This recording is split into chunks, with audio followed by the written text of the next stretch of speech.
पता नहीं क्या अपना लिखा है कि अपना लिखे चले। वही इश्यू है उनके साथ।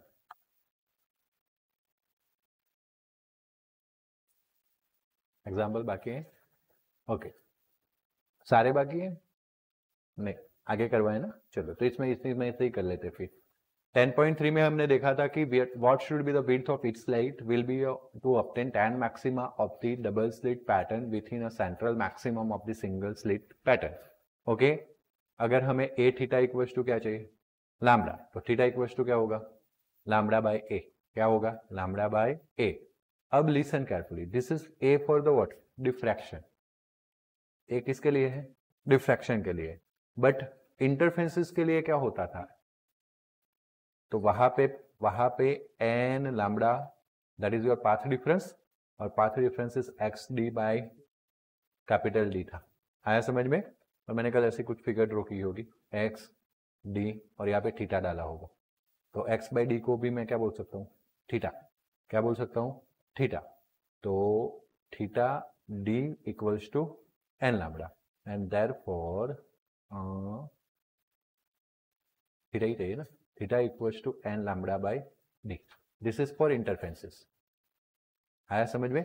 And this is for diffraction. Both the theta should be same, दोनों थीटा क्या होने चाहिए, सेम। तो दोनों को सेम करने के लिए theta equals to N lambda by d for interferences, that is equals to lambda by a. Okay, तो यहाँ पे क्या बोला है, tan maxima of the double slit experiment with in the central maxima of single slit pattern. तो यहाँ पे क्या आएगा, 10 आएगा, बराबर। 2 कहाँ से आया, कुछ था जुगाड़। Beta equals to lambda D by, क्या लिखा है,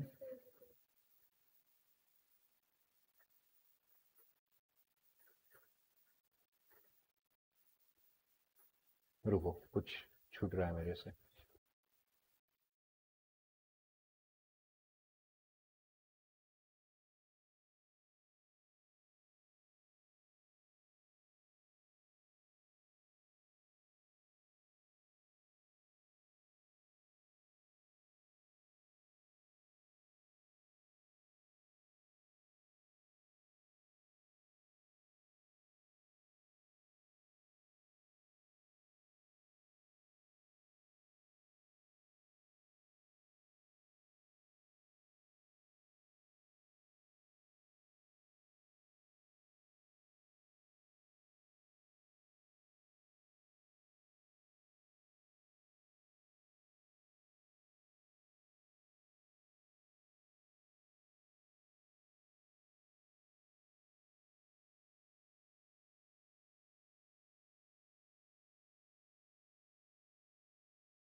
ओके, ध्यान दो, ए इंटरफेरेंसेस में बिल्कुल सही है।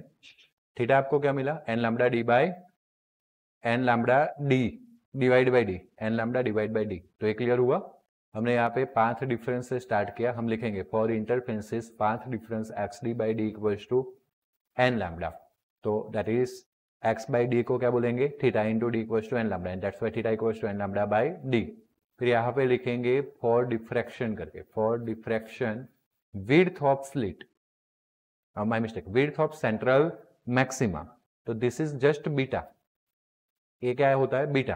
तो आप 2 करोगे तो ही क्या होगा, 2 बीटा, तो पूरी विड्थ आएगी किसकी, सेंट्रल मैक्सिमा की, दिस वन, यहां से लेके यहां तक बीटा और यहां से भी बीटा, यानी टोटल क्या आएगा, 2 बीटा। उसके अंदर वो 10 मैक्सिमा समा जाने चाहिए, 1 2 3 ऐसे है ना, वैसे 10 समा जाने चाहिए, वो वही बताना है हमें। तो इसीलिए अगर मैं इसको बीटा लेता मैं, तो beta equals to lambda D by A आता, जो थीटा यहाँ पे लिया है वो, ये जो थीटा है उसको मुझे विड्थ बताना है, तो विड्थ बीटा कितना आता है, लैम्डा बाय ए। तो अगर मुझे डबल करना है, क्योंकि दोनों साइड मिला के डबल होके फिर उसके अंदर 10 आने चाहिए इंटरफेरेंसेस पैटर्न, तो 2 बीटा के लिए क्या आएगा, 2 लैम्डा डी बाय ए। अगर बीटा ही मैं कंसिडर कर रहा हूं तो लैम्डा डी भी आएगा। ओके, कैसे, अगेन वो इंटरफेरेंसेस वाला एक्सपेरिमेंट ऐसे आएगा, सेंट्रल मैक्सिमा, यहाँ पे x आ जाएगा, this is my beta and this is d, okay, but my mistake d, okay. तो now angle is x by d, और दैट विड्थ जो स्मॉल d था in the case of what, interferences, okay. Diffraction में अब क्या आएगा, a आ जाएगा. तो this is a theta equals to कौन सी फॉर्मूला आ गई, ओके. अब थीटा की जगह मैंने क्या बोला है, तो मैं बीटा बोल दूं, तो बीटा इक्वल्स टू क्या आएगा, n लैम्बडा बाय a.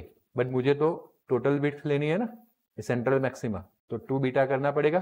तो 2 beta equals to 2n lambda by, क्या हो जाएगा, 2n lambda by a. But n को हमने 1 लेना है क्योंकि एक ही सेंट्रल मैक्सिमा होती है ना, तो n को क्या लेंगे 1, तो that is 2 lambda by a, अगर d ना लिखे तो, क्योंकि d तो मैंने यहाँ से भी निकाल दिया है बराबर थीटा करके. तो यहाँ पे 2 दोनों को अगर मैं बैलेंस करूं तो यहाँ से क्या मिला, n लैम्बडा बाई डी, और वहां से क्या मिला, तो n lambda by D and 2 lambda by a. Lambda lambda cut, और n की जगह पे कितना दिया है 10, तो मुझे a चाहिए, a ऊपर, a नीचे, 10 नीचे, d ऊपर, तो a equals to d by क्या हो गया, ओके. मैं अगर यहाँ पे 10 ले आऊँ, यहाँ से a को इधर ले जाऊँ, d को इधर ले जाओ, तो 2 बाई 10 डी, मतलब d बाई d कितना था 1 mm, आपको बोला है 10.31, तो d आपको लेना है यंग एक्सपेरिमेंट वाला 1 mm, तो 1 बाई 2 कितना होता है, 1 बाई 5 कितना होता है, क्लियर हुआ, कंफर्म. तो आप कैसे कैलकुलेट करोगे, लिखोगे यहाँ पे for interferences path difference x D by D equals to n lambda, theta into d by theta into D equals to, मैं अगर x से कैलकुलेट करता तो मुझे डेफिनेटली d दिखता, बट मैंने इसको थीटा में कन्वर्ट कर लिया, इसलिए मुझे d दिखेगा नहीं. ये इसलिए बोल रहा हूँ क्योंकि वीएम वालों को मैंने d से बताया. अब मैं थीटा पे चला गया हूँ तो d दिखेगा नहीं, कैपिटल D नहीं दिखेगा, and that's why theta into D equals to n lambda, and that's why theta equals to n lambda by d. This is your first result for the interferences. For आप diffraction क्या लिखोगे, for diffraction path difference जो होता है x by d into a, यानी a into beta, एक figure में beta लिया हमने, थीटा की जगह पे क्या लिया है beta, that is equals to n lambda. That's why आप लिखोगे beta equals to n lambda by a, okay. अब मुझे इसको किस में कन्वर्ट करना है 2, तो 2 beta equals to 2n lambda by a, but n is 1, central maxima एक ही होता है, and that's why 2 beta equals to 2 lambda by a, and for the same width दोनों को हम क्या करेंगे compare, and then you will get the a. क्या मिलेगा ए, MCQ में ज्यादा आएगा. Okay, in the double slit experiment, as shown in the figure, what happens if we close the one slit? Okay, you will see that you will see that now amounts to a single slit, but you will have a take care of this some shift in the pattern. आपको एक ही slit वाला अब दिखेगा, लेकिन उस pattern में क्या हो गया होगा, शिफ्ट. क्या हो गया होगा, shift. We now have a source at the S point, and only one hole is there, that is S1 and S2. This will produce a single slit diffraction pattern on the screen. क्योंकि अब double slit नहीं रहा, तो सिर्फ single slit है, तो single slit diffraction pattern आपको दिखने मिलेगा. The center of central bright fringes will appear at a point which lies on the straight line SS1 or SS2, as the case may be. जैसा case है, just for example, this one is S1 and this one is S2, और पीछे क्या उनका S, और उससे पहले हम समझ लेते हैं ऐसे S1 एंड S2, और पीछे ही सेंटर में यहाँ पे S था बराबर. तो अगर मैंने S1 को क्लोज कर दिया ना, तो अब ऐसे जाएगा SS2 लाइन, वहां पे सेंट्रल मैक्सिमम मिलेगा. अगर मैंने इसको क्लोज कर दिया और ए ओपन रखा तो ऐसे लाइन जाएगा, यहाँ पे सेंट्रल मैक्सिमम मिलेगा. जब दोनों ओपन थे तो सेंट्रल मैक्सिमम ऐसे बीच में मिल रहा. आया समझ में? This is the case. We now compare and contrast the interferences pattern with the scene for a coherently illuminated single slit. Usually that is called single slit diffraction pattern. Number 1, the interferences pattern has a number of equally spaced bright and dark bands, okay, and the diffraction pattern has a central bright maximum with a twice as a width of बाकी के जितने maximum उससे लगभग double width है किसका, central maxima का. कल आपने देखा था ग्रीन लेजर वाला experiment. The intensity falls as we go successive maxima away from the center on either side. कोई भी साइड पे आप जाओगे इंटेंसिटी धीरे धीरे क्या होगा, कम होगा. We calculate the interferences pattern by a superposing two waves originating from the two narrow slit. Okay, अब हमने interference कब मिला? जब दोनों स्लिट से हमने उसको क्या किया? इल्यूमिनेट किया. क्या किया? The diffraction patterns is superposition of the continuous family of waves originating from each point on the which single slit. Diffraction pattern is superposition of continuous family of waves originating from each point of which slit. So when single slit is there, diffraction is there. Single slit जो है वो superposition of मतलब diffraction जो है वो single slit के अंदर जो waves की family बनने वाली उनका सुपरपोजिशन है. और जो दो स्लिट यूज हो रही है वो दो स्लिट की वजह से जो वेव जाने वाले हैं उनका सुपरपोजिशन मतलब कि इंटरफेरेंसेस. डबल स्लिट एक्सपेरिमेंट्स मतलब कि इंटरफेरेंसेस. आया समझ में? सिंगल स्लिट जिसका विड्थ कितना हो A, first null of interferences pattern occurs at the angle at the same angle lambda by a, we get the maximum of two narrow slits separated by distance a. Okay, वापस एक बार, single slit of width क्या है? a. The first null of interferences pattern occurs at interferences अगर आप देख रहे हो तो lambda by a एंगल पे आपको null यानी मिनिमा मिलेगा, मिनिमा. ओके, बट वही lambda by a एंगल पे अगर आप डिफ्रैक्शन कर रहे हो तो डिफ्रैक्शन का क्या मिलेगा? Maximum, not null. क्योंकि देखा था ना कंडीशन रिवर्स होती थी. याद आया आपको? नहीं बोला.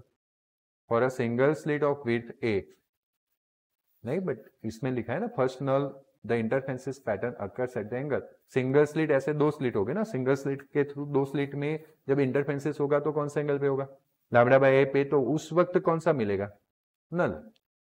आपको ऐसा बोला है कि सिंगल स्लिट विड्थ ए, कोई भी एक सिंगल स्लिट जिसकी विड्थ क्या हो ए, तो लैम्डा बाय ए एंगल पे वो दो स्लिट का यूज करके अगर हम इंटरफेरेंस करवाएंगे तो उस एंगल पे आपको मिलेगा नल.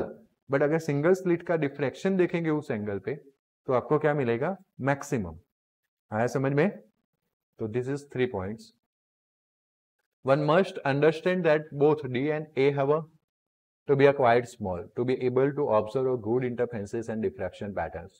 For example, the separation d between the two slits must be order of millimeter or so. The width of a of each slit must be even smaller than the order of 0.1 or a 0.2 mm. क्योंकि slit के बीच के width के compare में, by mistake slit के बीच के distance के compare में width तो क्या होनी चाहिए? कम. ऐसा थोड़ी लगेगा इतने बड़ी बड़ी स्लिट बना दी और छोटा सा डिस्टेंस तक, ऐसा तो हो नहीं सकता. Distance is bigger than the width of slit. Good out. Our discussion, Young's experiment, the single slit diffraction, we have assumed that the screen on which fringes are formed is at the which distance, and the two or more paths from the slit to a screen were treated as a parallel. जब दूर के distance पे वो screen होगी, हमने distance लिया है दो स्लिट के बीच का mm, विड्थ ली है उससे भी कम, और स्क्रीन का डिस्टेंस लिया है मीटर, तो it's a very big then the mm. And ऐसे केस में जो भी रेस होगी हम पैरेलल कंसीडर करेंगे. और जब भी हमने लॉजिकली डील किया था तब भी हमने पैरेलल ही कंसीडर माना था. आया समझ में? This situations occurs when we place a converging lens after the slit and place a screen at a focus. अब होगा क्या कि अगर इसको लाइट को इतना ज्यादा ट्रैवल करना है ना तो स्प्रेड भी हो सकता है. दैट्स वाई अगर हमें स्क्रीन को नजदीक लाना है तो बीच में हम एक कन्वर्जिंग लेंस रखेंगे. क्या रखेंगे? जो पैरेलल लाइट्स को किस में कन्वर्ट कर लेगा? किसी पॉइंट पे. कहाँ पे कन्वर्ट करेगा? पॉइंट पे, पॉइंट ऑन द स्क्रीन या फिर फोकस बोल सकते हो आप. Parallel path from the slit are combined at the single point on a screen. Note that the lens does not introduce any extra path differences in a which beam. आपको ध्यान ये रखना है कि यहाँ पे कोई नया पाथ डिफरेंस जनरेट होने वाला नहीं है through the lamp. Okay, this arrangement is often used since it gives more intensity than placing at the screen. हम लेंस क्यों यूज करते हैं? तो बोलते हैं अगर हमने फार स्क्रीन रखी हुई है 1 मीटर तक लाइट ट्रैवल करेगा तो स्प्रेड हो जाएगा. बट अगर हमने नजदीक स्क्रीन ले लिया और बीच में लेंस यूज कर लिया तो हमें वो इमेज की इंटेंसिटी कैसे दिखने मिलेगी? ज्यादा. Okay, if f is the focal length of lens, okay, then we can easily work out the size of central bright maximum. In terms of angle, the separation of the central maximum from the first null of diffraction pattern is lambda by a, and hence size on the screen will be f lambda by a. f lambda by a क्या हो गया, तो lens रखा हमने और screen रखा, तो lens पे पैरेलल रे इंसिडेंट हुए और स्क्रीन पे इमेज जनरेट हुआ, तो पैरेलल रे जो है लेंस पे इंसिडेंट करते हैं वो फोकल पॉइंट पे क्या करता है, मीट करवाता है, कन्वर्ज करता है ना. So that radius is F into lambda by is angle, तो उतना साइज आपको स्क्रीन पे दिखेगा, आर्क बोल सकते हो आप जो स्क्रीन पे दिखने वाला है, तो that is F into lambda by A. बात क्लियर? ओके, आप डिफ्लेक्शन कैसे देख सकते हो इसका डेमोन्स्ट्रेशन है जो कभी एग्जाम में नहीं आता है, you can read it out. करना कुछ नहीं है, मैं आपको बता देता हूँ. 2 ब्लेड लेनी है, ब्लेड का बीच वाला पोर्शन जो है वो ऑप्टिक मीडियम से कवर कर देना है और 2 ब्लेड को ऐसे पकड़ के खड़े रहना है, मिनिमम गैप बना के. आया समझ में? Just like diffraction pattern show करने के लिए मैंने कल जो आपको वीडियो बताया था उसमें जैसे उसने वायर लिया था एकदम पतला सा, जो ऐसे देखने से लग ही नहीं रहा था वायर है, जब नजदीक गए तो पता चला कि अरे वायर है. आया समझ में? है या ना? तो इतना छोटा सा जो डायमेंशन है वैसा ऑब्जेक्ट ले सकते हो, अभी खुद इससे बना सकते हो, क्योंकि 2 पैरेलल है एजिस, तो आपका स्लिट का जैसा वर्क करेगी. And that is it will also develop human error, क्योंकि आप हाथ में पकड़ के खड़े हो, ये एरर आ सकती है. आया समझ में? या दूसरा फिर क्या कर सकते हो, एल्यूमिनियम का फॉइल लेके पतला सा कट कर सकते हो, उसमें से कट करके निकाल दोगे तो एक स्लिट रेडी हो जाएगी. क्लियर? और फिर आप डिफ्रैक्शन पैटर्न शो कर देख सकते हो.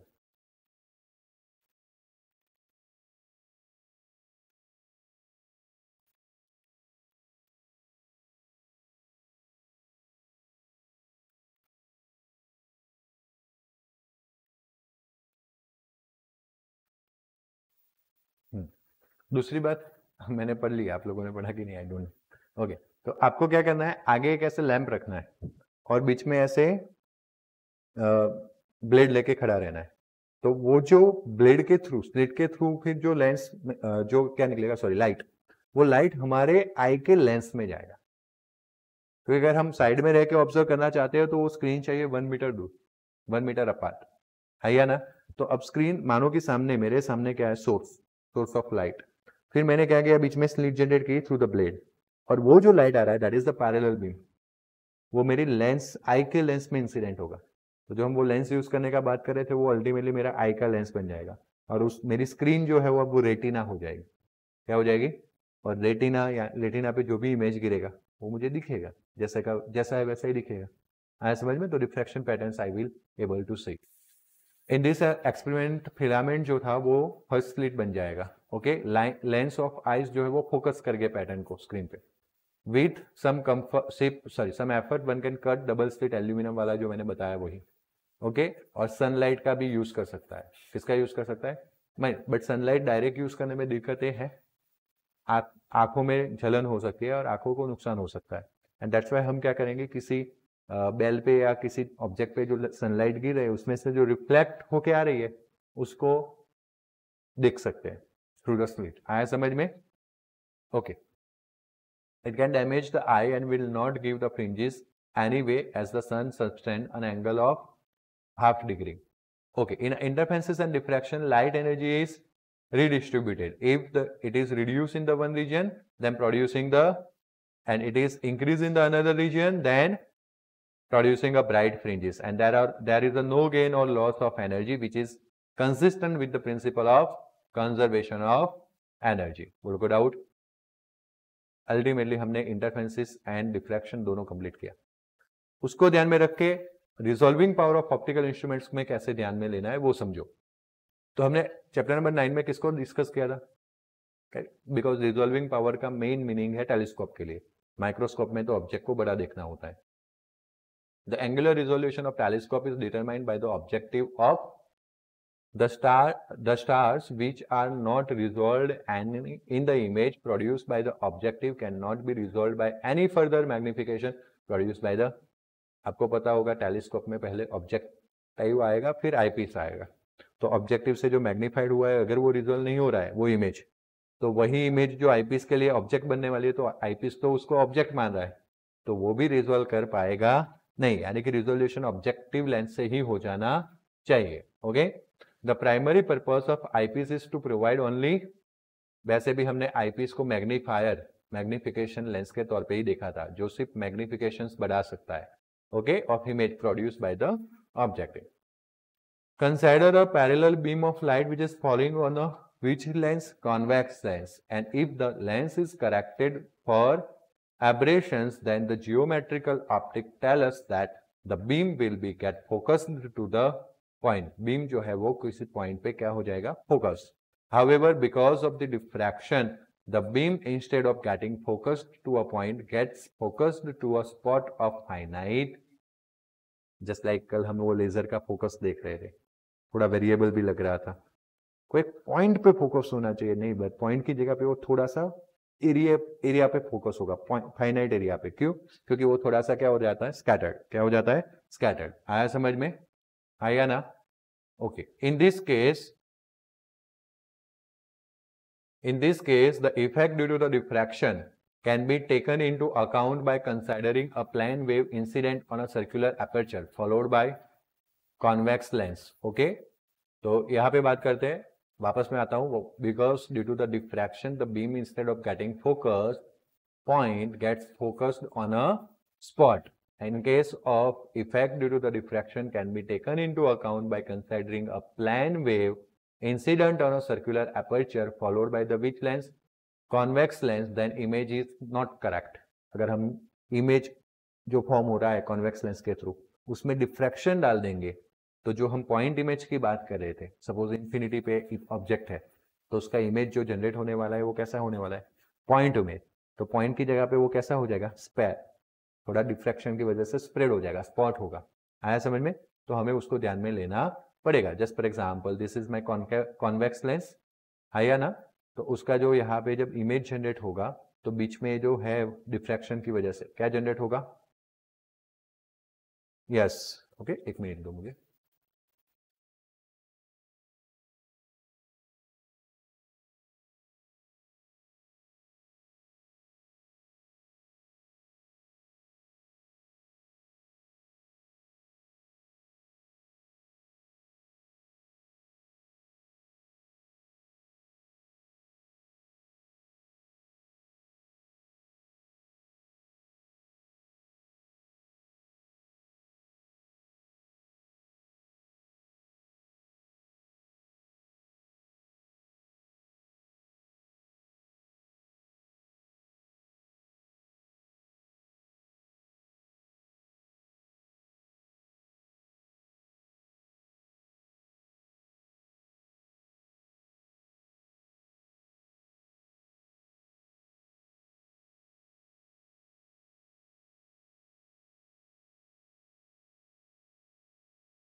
यस, कॉन्वेक्स लेंस में से जब हमने इंसिडेंट किया लाइट को, तो that is a parallel light, parallel beam of light. Okay, जब वो फोकस होगा तो किसी पॉइंट पे फोकस होना चाहिए था, लेकिन ऐसा मिलेगा उसका इमेज, फाइनाइट स्पॉट एरिया मिलेगा, फिर उसके बाद डार्क मिलेगा, फिर उसके बाद वापस ब्राइट मिलेगा.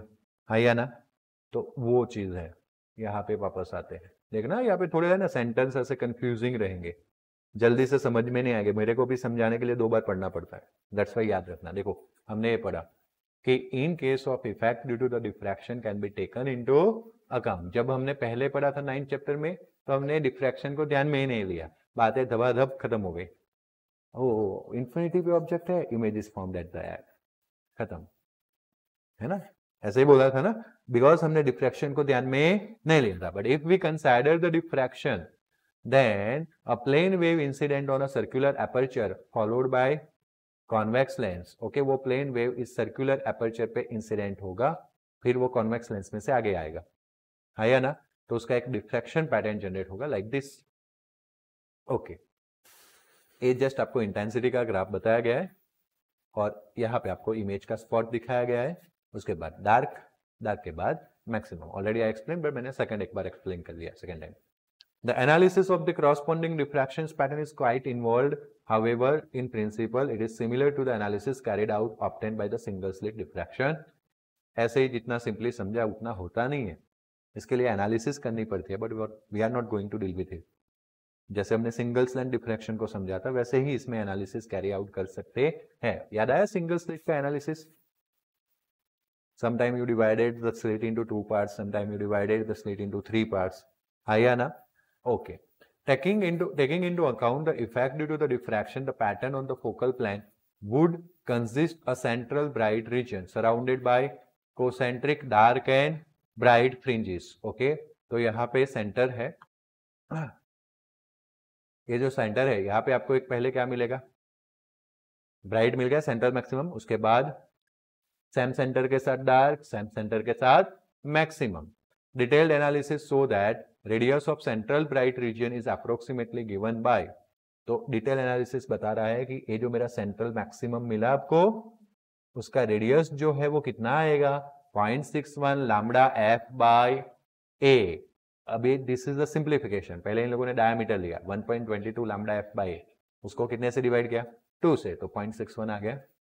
दैट इज डिटेल्ड एनालिसिस, जो हम नहीं करने वाले. We have to accept it. समझ में आया?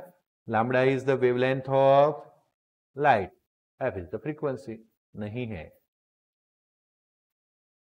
आप सोचो लैम्डा और फ्रीक्वेंसी साथ में कैसे आ जाते हैं? अभी मैं देखना चाहता था कि कौन हाँ में हाँ आ रहा है, फिर बोला फ्रीक्वेंसी, फिर बोले नहीं है. सही है. फिर कौस्तुभ क्लियर हो रहा है सर? थोड़ा बहुत. चलो, तो एफ फोकल लेंथ है. क्या है? Focal length. और A is the aperture, aperture as well as diameter whatever smaller. Okay, इस केस में ऐसा है. बोलो कोई डाउट? कंफर्म? पक्का? गुड. देन कौन? ए नहीं, ए रहा. Two is the diameter. Diameter मतलब कैसे? देखो, सपोज है मेरे पास, होना चाहिए. ओके, चाय के बाद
ओके, सो फाइनली आपको क्लियर हुआ पूरी बातें? यहाँ पे कोई डाउट है अभी आपको?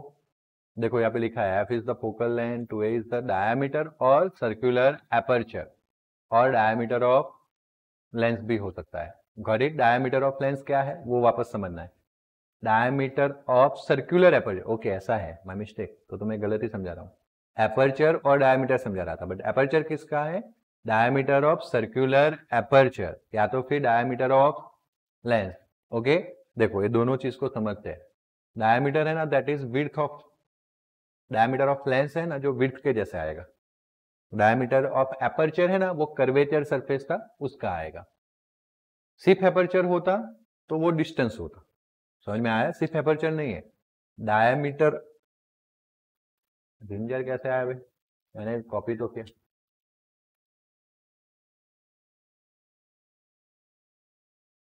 हाँ 10th वालों को बता रहा था।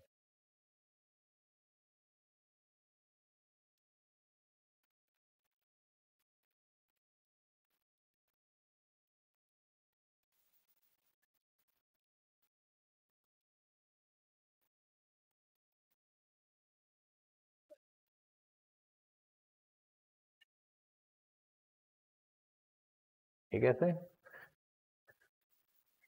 यानी कुछ भी तो नहीं होगा, हमें समझना पड़ेगा।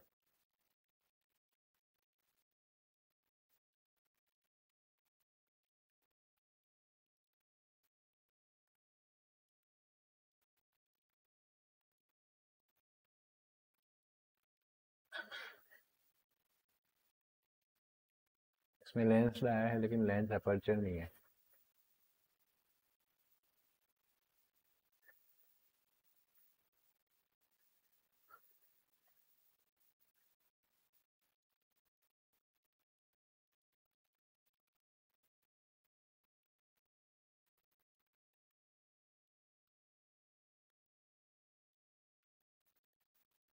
काफी लोग कंफ्यूज रहते हैं ना, इसलिए फिजिक्स की साइड पे उन लोगों ने क्वेश्चन ही डाला हुआ है।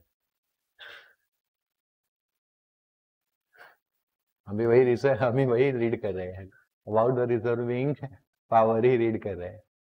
डायमीटर ऑफ सर्कुलर एपर्चर और diameter of lens which is a smaller, so I don't understand. क्या है आंसर? क्या है?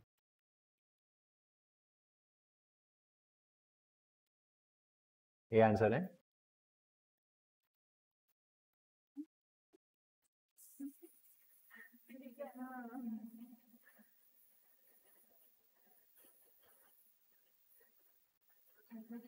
आज तक मैं गलत मान रहा था। नहीं, बट जो हमें समझाया जा रहा है वही मैं मान रहा था। स्मॉल एपर्चर का मतलब मैं क्या समझ रहा था कि वो कर्वेचर एंड लेंथ लाइट जो होती है ना, मतलब उसके बीच का जो डिस्टेंस है वो कम हो तो हम बोलते थे स्मॉल एपर्चर है। बट अब समझ में आया वो तो है ही है, ठीक, स्मॉल एपर्चर की वजह से वो दो पॉइंट को हम नियरेस्ट मानेंगे और सेम मान लेंगे। लेकिन रियल में एपर्चर क्या है कि जब कोई लेंस होता है तो लेंस की एजिस तक लाइट इंसिडेंट करने का कोई मतलब नहीं है, क्योंकि उसको होल्ड भी करना पड़ेगा ना, उसको ऐसे पकड़ना भी पड़ेगा ना चारों साइड से, तो उतना एरिया, इतना विड्थ क्या हो जाएगा? कम। अब जो बाकी बचा दैट इज एपर्चर। हाँ, जो असली लेंस का था that is the lens diameter.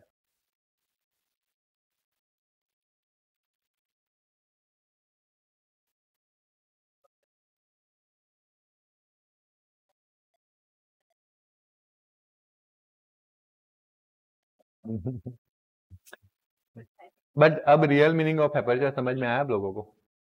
आया ना? जो लेंस होता है सर्कुलर, उसका डायमीटर जो मैं समझा रहा था, ओके, मान लो कि दिस इज द लेंस, आया समझ में? इसकी तो आउटर बॉडी है ना पूरी, तो आउटर सर्कल जो बना, that diameter of that circle is diameter of lens.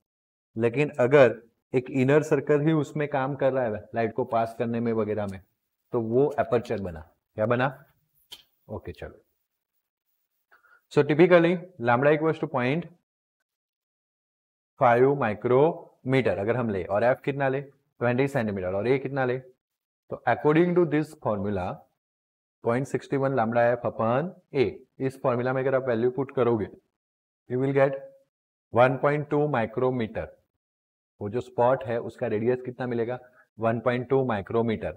Although size of spot is very small, it plays important role in determining the limit of resolution of optical instruments like a telescope or a microscope. वैसे resolving telescope में बहुत important है, microscope में थोड़ा worthless है.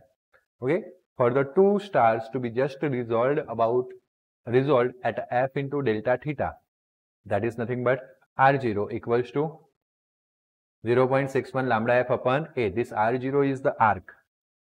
Lens से ऐसे parallel रे निकल रहे थे ना, तो उसके सामने ये जो सर्कल बनेगा लाइक दिस वन, तो दिस इज द r0, आधा रेडियस, मतलब आधा diameter, sorry.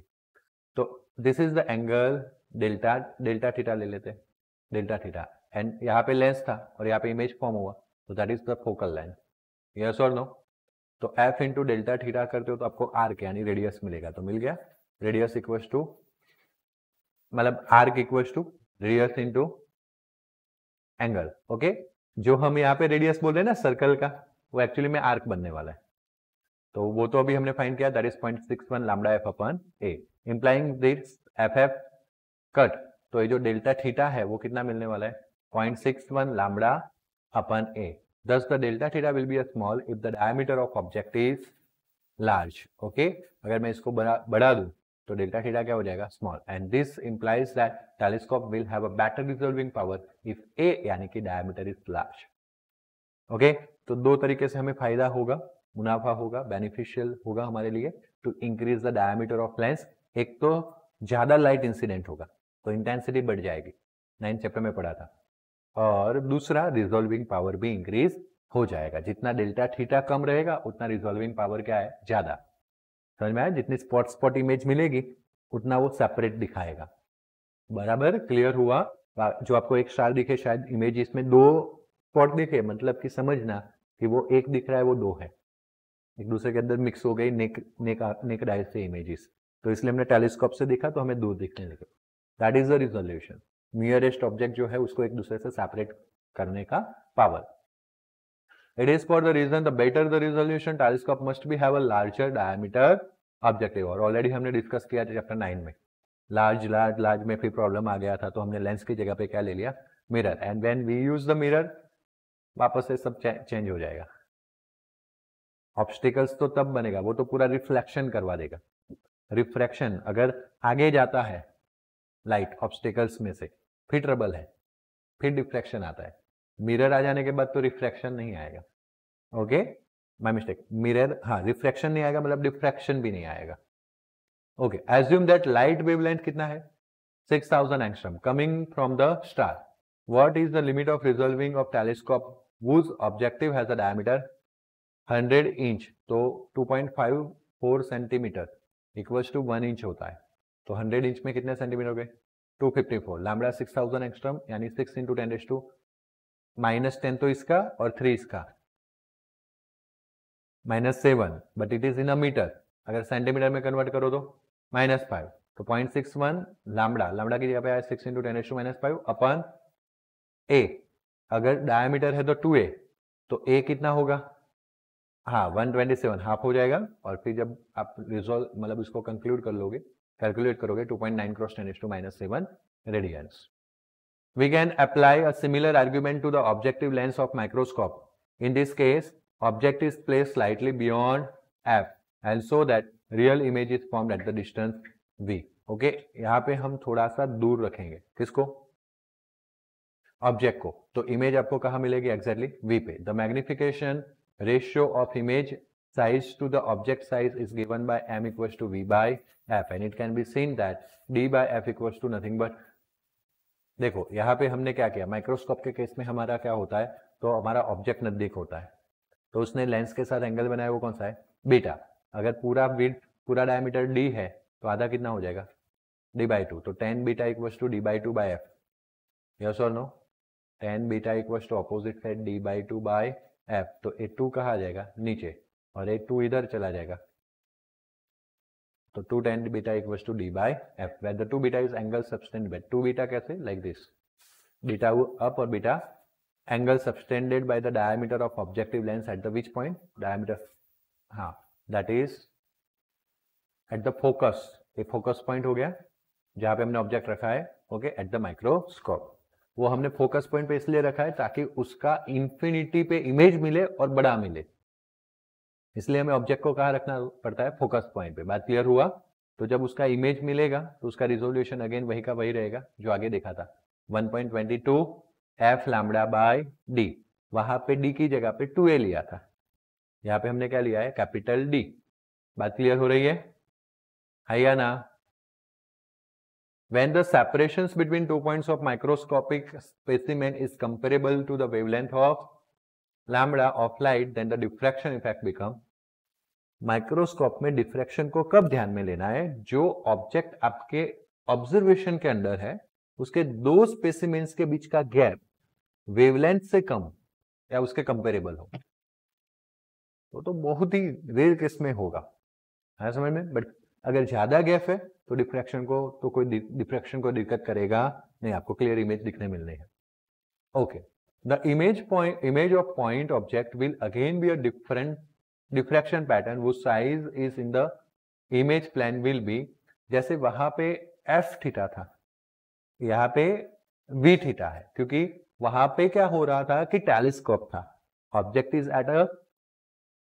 Is at a infinity, तो your image is at the focal point, तो इमेज डिस्टेंस एफ आ रहा था, तो वहां पे हमने एफ इंटू डेल्टा थीटा किया था, याद आया।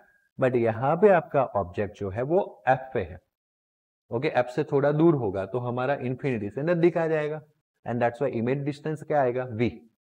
तो जहाँ पे वहां पे हमने टेलीस्कोप के केस में जो एफ लिया था दैट इज इमेज डिस्टेंस, तो यहाँ पे भी इमेज डिस्टेंस एफ तो नहीं ले सकते, तो क्या लेंगे, वी। तो v into theta equals to v into 1.22 lambda by d.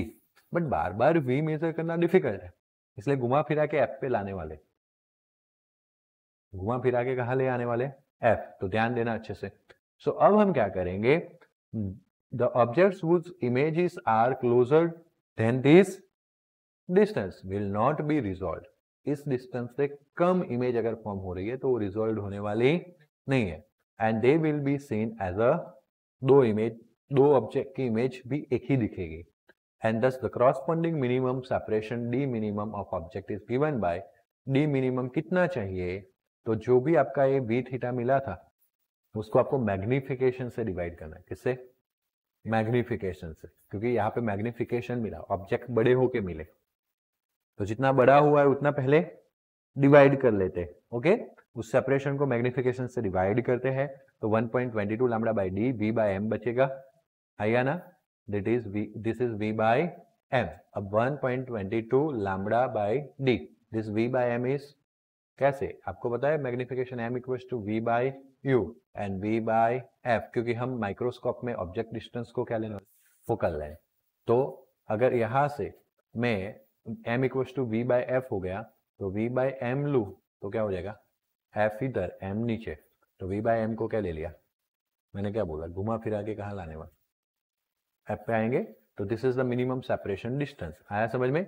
But अभी आपने बोला था d by f equals to 2 tan beta, तो इस f को मैं कहाँ ले आऊँ, तो नीचे d बाय एफ को क्या बोल सकता हूँ, 2 tan बीटा, आया समझ में।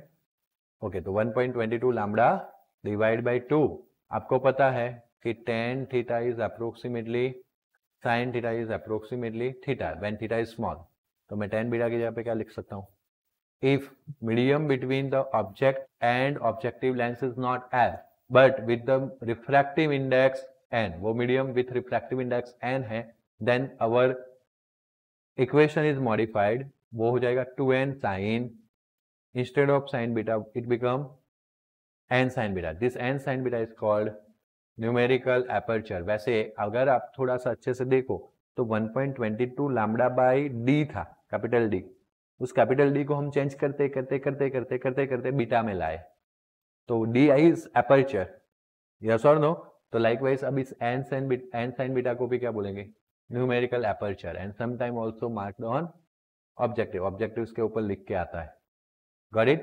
The resolving power of microscope is given by reciprocal of minimum separations between 2 points seen as a, okay, resolving power of microscope is given by reciprocal of minimum, ये separation जो है उसका कैसा होना चाहिए, reciprocal, okay, of 2 points seen as a distinct. It can be seen from the equation. Resolving power can be increased by choosing medium of higher refractive. अगर मैं इसको बड़ा करूं n को तो ये अल्टीमेटली छोटा होगा और उसका रेसिप्रोकल बड़ा होगा. वो रेसिप्रोकल और कुछ नहीं, क्या है? Resolving power. आया समझ में? तो यहाँ पे हायर रिफ्रैक्टिव इंडेक्स यूज करने से रिजॉल्विंग पावर हम क्या कर सकते हैं? बढ़ा सकते हैं. Usually an oil having a refractive index close that of objective glass is used. Okay, हम ऐसा ऑयल यूज करते हैं जिसका रिफ्रैक्टिव इंडेक्स है जो ऑब्जेक्टिव ग्लास से मिलता जुलता है. Such an arrangement called oil immersion objective. ऐसे अरेंजमेंट को क्या बोलते हैं? Oil immersion objective. Notice that it is not possible to make a sin beta larger than sin beta. एक से ज्यादा करने का कोई chances, maximum value of sine जो है वो 1 है. Okay, and thus we see that resolving power of microsome is basically determined by the wavelength of. फिर तो आपके हाथ में लिमिटेशन आ गया. ये तो आप बढ़ा नहीं सकते हो. अब तो आप किस पे? लैम्बडा पे डिपेंड रहोगे. लैम्बडा को क्या करना पड़ेगा टू इंक्रीज? कम करना पड़ेगा. इसको कम करेंगे तब डी मिनिमम कम होगा. डी मिनिमम कम होगा तो रिजॉल्विंग पावर बढ़ेगा. आया समझ में? इस तरह से आपका डिपेंडेंस धीरे करके किस पे शिफ्ट हो जाएगा? लैम्बडा, वेवलेंथ, लाइट पे शिफ्ट हो जाएगा. There is a likelihood confusions between resolution and magnification, and similarly between the role of telescope and the microscope to deal with this.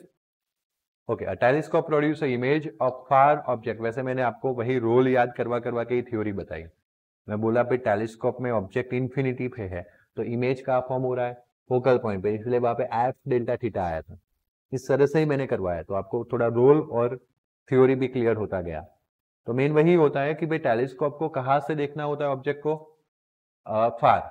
Okay, near to our आई. तो उसमें फिर वो छोटा ही image form होने वाला है. जितना ऑब्जेक्ट है उतना बड़ा तो इमेज फॉर्म होने वाला नहीं है. तो वहां पे मैग्निफिकेशन का कोई मतलब नहीं है. Therefore, objects are not resolved at far distance, can be resolved by looking them through. Whereas microscope जो है वो ऑब्जेक्ट तो नजदीक से भी दिख रहे थे, बट नजदीक वाले छोटे, नजदीक से भी छोटे दिख रहे थे. That's why to see them bigger, to magnify their image, we are going to use, yes, microscope. So magnifies the object which are near to us and produce a, we may are looking two stars or two satellites for a far away planet, or maybe looking at different regions of. तो जब आप planet celestial body का observation कर रहे हो, you are gonna to use telescope. But when you are using the, when you are want to see the regions of the living cell, you are going to be use microscope.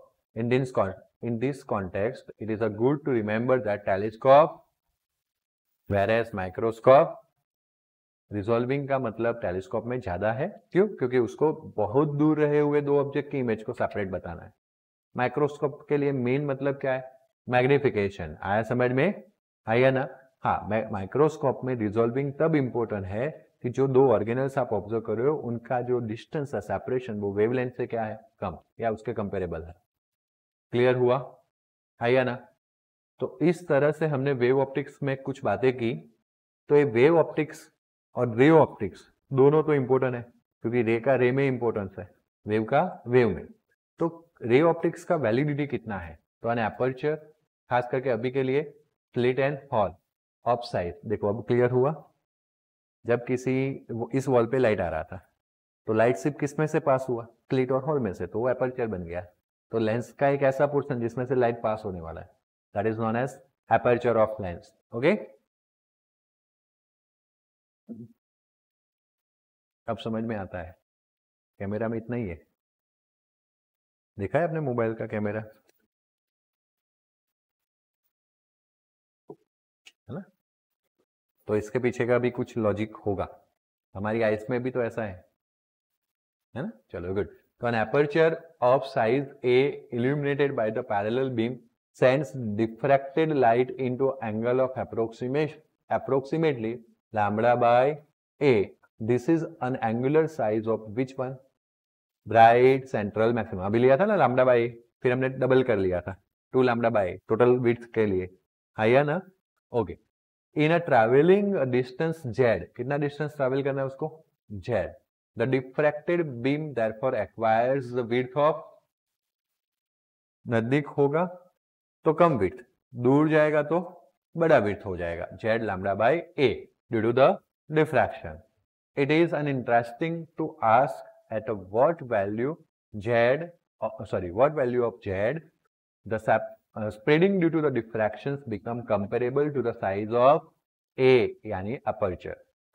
So we have thus approximately equates the z lambda by a equals to a, and that's why z lambda by a equals to a give you a square by lambda equals to, ये lambda उधर जाएगा, ए उधर चला जाएगा, sorry यहाँ पे आएगा, तो ए इंटू ए क्या हो जाएगा, A square, and this gives the distance beyond which the divergence of the beam of with A become, मतलब ये जेड एक ऐसा डिस्टेंस है जो आपने लेंस से बढ़ाना स्टार्ट किया था, वो एक ऐसा सिग्निफिकेंट डिस्टेंस है जहां से विड्थ बढ़ जाएगी, एपर्चर था उससे भी ज्यादा हो जाएगी, तो थोड़ा सा ऐसा गलत लगेगा, जैसे कि वो विंडो है और ये डार्क रूम है, जब लाइट आए तो विंडो की साइज का ही लाइट यहाँ पे गिरना चाहिए, हाँ या ना, बट अगर मैं ऐसे जैसे दूर जाऊंगा बड़ा होता जाएगा, just like a case of projector, है ना, मैं पूरी वॉल पे प्रोजेक्ट करता हूँ आईपीएल पीछे के मकान पे, जितना दूर जाते हैं उतना प्रोजेक्शंस बढ़ जाएगा, आया समझ में, आया ना, तो that is due to the diffraction effect at the lens and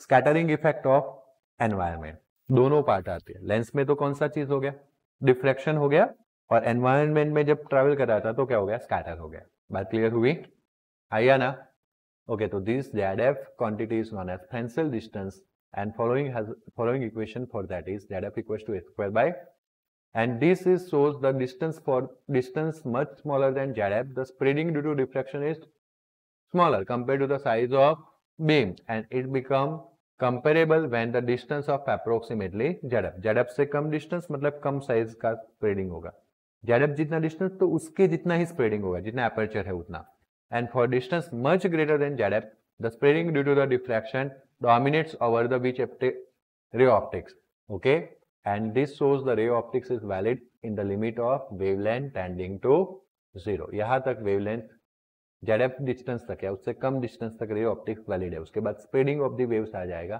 तो डिफ्रैक्शन को ध्यान में लेना पड़ेगा, यहाँ पे बोला है for which distance ray optics is good approximation when the aperture is and wavelength is 3 mm मतलब 3 क्रॉस 10⁻³ उसका square, lambda 500 nanometre, 500 into 10⁻⁹, but 5 into 2 powers निकाल दिया, 2 जीरो निकाल दिए, तो 10 क्या हो गया, -7, तो 3 इंटू 3 डिवाइड बाय 5 कितना हो गया, पक्का 18 हो रहा है, 3 इंटू 3 9 डिवाइड बाय 5, तो that is 1 point cross 10⁻³ into 2 power -6 plus 7 में से 6 जाएगा 1, 10⁻1 power into 1.8, clear. This example shows that even with the small aperture, diffraction spreading can be neglected for ray many meters in a length, and thus a ray optics is valid in a 18 meter is a very long one, हाँ, उतना तो कोई experiment setup नहीं होता है, and that's why common natures में जो भी फिनोमिनन्स होते हैं, हाँ, वैसे आपको पता है ना 400 नैनोमीटर से कितना लेंथ है, 750, तो हमने तो लोअर रेंज यूज किया, और बड़ा करेंगे तो बढ़ता जाएगा, बात क्लियर हुई, बड़ों को doubt, okay then next topic is polarisation, जो हम नेक्स्ट अपकमिंग लेक्चर में देखेंगे. See you in next lecture, goodbye, take care, thank you.